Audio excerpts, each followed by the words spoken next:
buenas tardes. En esta oportunidad voy a grabar un video explicativo del sistema y el tejido nervioso. El tejido nervioso se compone de las neuronas y las neuroglias. La función de las neuronas es captar los estímulos internos y externos de nuestro cuerpo para transmitirlos por un impulso nervioso a través de las células nerviosas a otras células nerviosas, células musculares o estructuras glandulares. Por otro lado, las neuroglias cumplen la función de nutrir, sostener y defender a las células nerviosas. Estas contienen la mielina, que es una estructura que envuelve al axón para que el impulso nervioso se transmita por saltos a una mayor velocidad. En el sistema nervioso central, la mielina es producida por los oligosendritos y en el sistema nervioso periférico por las células de Schwann a través de los nódulos de Ranvier. En el siguiente esquema se muestra la estructura general de una neurona, donde destacan algunas definiciones descritas con anterioridad, además de las dendritas, el cuerpo soma, el axón y el terminal axónico. Dentro de las propiedades de las neuronas nos encontramos con la excitabilidad, que es la reacción por movimientos vibratorios frente a estímulos diversos como la luz, el calor, el frío, la electricidad, entre otros. La otra propiedad es la conductividad, que como la palabra lo dice, conduce el impulso nervioso desde un punto a otro dentro del organismo.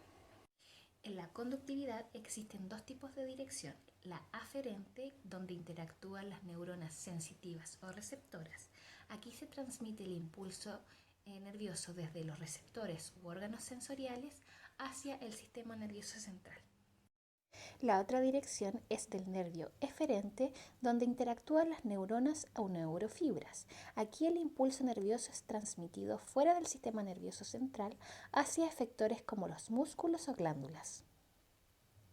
La transmisión del impulso nervioso ocurre cuando hay un cambio en la permeabilidad de la membrana plasmática de las neuronas.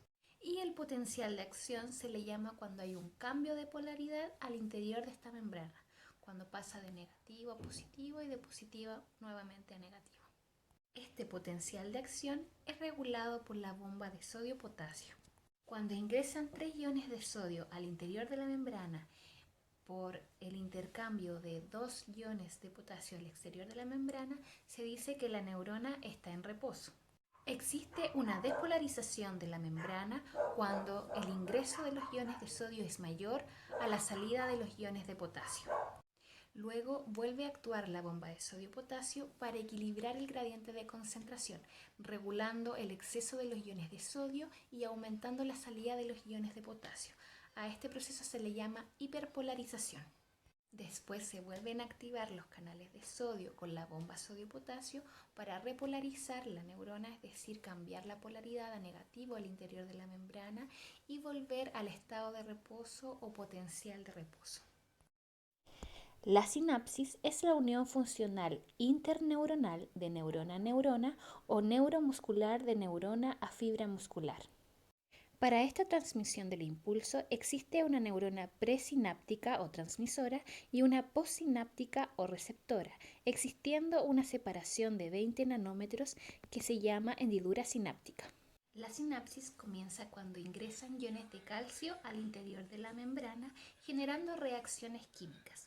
Aquí los neurotransmisores inhiben o excitan a la neurona postsináptica, cuando se eliminan por exocitosis hacia la hendidura sináptica y se unen a los receptores postsinápticos. Luego se abren los canales de sodio para dar inicio a la despolarización en la neurona receptora, dando paso al potencial de acción en la membrana de la neurona postsináptica. La neurona postsináptica pasa a ser la presináptica, donde los neurotransmisores son desactivados por la acción enzimática, dando paso a la repolarización y potencial de reposo para una nueva síntesis. En la sinapsis neuromuscular, los neurotransmisores de acetilcolina actúan sobre las neuronas preganglionares y postganglionares del sistema nervioso simpático y parasimpático. A los neurotransmisores del sistema nervioso parasimpático se les llama fibras colinérgicas y las del simpático, fibras adrenérgicas, que son la epinefrina o adrenalina y la norepinefrina o noradrenalina. Algunas definiciones. El arco reflejo es cuando hay una respuesta rápida en los órganos efectores, que son los músculos o las glándulas. Los actos reflejos son acciones involuntarias o inconscientes coordinadas por la médula espinal. Si el órgano efector es un músculo, la respuesta es una contracción. Si el órgano efector es una glándula, la respuesta es una secreción. Los actos reflejos pueden ser innatos al momento de nacer, como la tos, la succión, el parpadeo, la secreción salival, o también los adquiridos, que son los que se aprenden.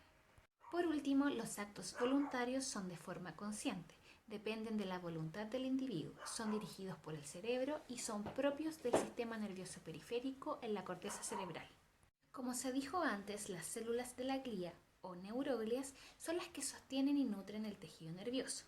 Estas células no se excitan, ocupan el 50% del volumen del tejido nervioso y son de vital importancia para las neuronas, porque sin ellas las neuronas no crecen. Existen células de la glía central y células de la glía periférica. Continúan con la fisiología y anatomía del sistema nervioso central. Este tiene como función controlar todo el cuerpo junto con el sistema endocrino. La unidad fundamental es la neurona y dentro de las funciones están las sensitivas, que se originan por los estímulos internos y externos del cuerpo, las de integración y las motoras, que estimulan la secreción de las glándulas endocrinas y exocrinas, junto con las contracciones musculares. El sistema nervioso central como tal produce y controla las respuestas del cuerpo ante estímulos. En cambio, el sistema nervioso periférico es el nexo entre el sistema nervioso central y los órganos del cuerpo a través de nervios craneales y raquídeos. Por último, el sistema nervioso autónomo se divide en simpático y parasimpático. El líquido encefalorraquídeo es un fluido transparente e incoloro que le da protección mecánica a los traumatismos craneales del encéfalo y médula espinal. Es un líquido circulante de 120 a 140 mililitros y se cambia 5 veces cada 24 horas. Se produce en los plexos coroideos, en las redes de los ventrículos del cerebro, y sus funciones son amortiguar las estructuras encefálicas y de la médula, compensar cambios de volumen y de presión intercraneal por traumas, actuar como termorregulador y transporte de nutrientes y eliminar desechos del cerebro. La sustancia gris se encuentra en la corteza cerebral y es la que genera los impulsos nerviosos de las emociones, los pensamientos y el aprendizaje. En cambio, la sustancia blanca es la que conduce los impulsos a través del sistema nervioso central. En cuanto a la coordinación de los hemisferios, el izquierdo coordina las actividades móviles de la parte derecha y viceversa. Por ejemplo, el hemisferio izquierdo controla el razonamiento, la memoria a largo plazo, la memoria verbal, el lenguaje escrito y hablado, la habilidad numérica, la información, la deducción, el análisis, entre otros. Y el derecho controla la zona corporal izquierda, como los sentimientos, las sensaciones, los recuerdos, la imaginación, la creatividad artística, el sentido musical, la percepción tridimensional, entre otras. Las áreas sensitiva, motora y de integración o asociación suceden en la corteza cerebral y en los 4 lóbulos del encéfalo en el cerebro. Estos lóbulos son el frontal, el temporal, el parietal y el occipital, ilustrados en el siguiente esquema. La corteza cerebral recibe los impulsos desde los órganos sensitivos y genera la respuesta a los órganos efectores como los músculos y las glándulas. El lóbulo frontal controla los movimientos voluntarios, la personalidad e inteligencia, el pensamiento, la conducta, el razonamiento, las decisiones, los impulsos, las emociones y el comportamiento sexual. La musculatura de la boca y la cara son controladas por la cisura de Silvio. Aquí, en el área de la boca, se articulan las palabras y se produce el lenguaje.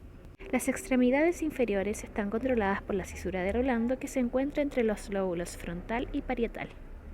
En el lóbulo parietal está el área sensitiva del olfato, el gusto, la audición y el tacto. También se percibe el dolor, el calor y la presión. En la parte alta está el control de las extremidades inferiores y en la zona baja el control de los músculos de la boca y la cara. En el lóbulo temporal se encuentra la percepción de la memoria y el equilibrio, los recuerdos, los objetos, las palabras, las imágenes y las personas, el control de la recepción auditiva, el estado de ánimo como el miedo y la irritación, la formación de la memoria a largo plazo y la comprensión del lenguaje escrito y hablado. Las personas diestras son controladas por el hemisferio izquierdo y las zurdas por el derecho. El lóbulo occipital tiene el control de la visión. Y el insular o ínsula el control de los impulsos sensitivos de los órganos viscerales. En el diencéfalo del cerebro se procesa la información que llega en las subdivisiones de este, que son el hipotálamo, el tálamo, el epitálamo y el subtálamo. Aquí también se encuentra el polígono de Willis, que aporta oxígeno y nutrientes a gran parte del cerebro. Componentes del diencéfalo. El tálamo está compuesto de materia gris, integra los impulsos sensitivos y motores, hace el enlace entre el cerebro y la médula espinal y los impulsos son enviados desde el tálamo a la corteza del cerebro. El hipotálamo está compuesto por núcleos grises. Este regula el estado emocional, las sensaciones de placer, el enojo, el dolor, hambre, sed, presión arterial, frecuencia cardíaca y respiratoria, el ciclo menstrual, el sueño, la vigilia y el equilibrio hídrico, el calor, el frío. Además elabora las hormonas oxitocina y antidiurética y controla la glándula hipófisis. El subtálamo controla el movimiento del cuerpo y el epitálamo el control de la glándula pineal segregando la hormona melatonina para producir el sueño.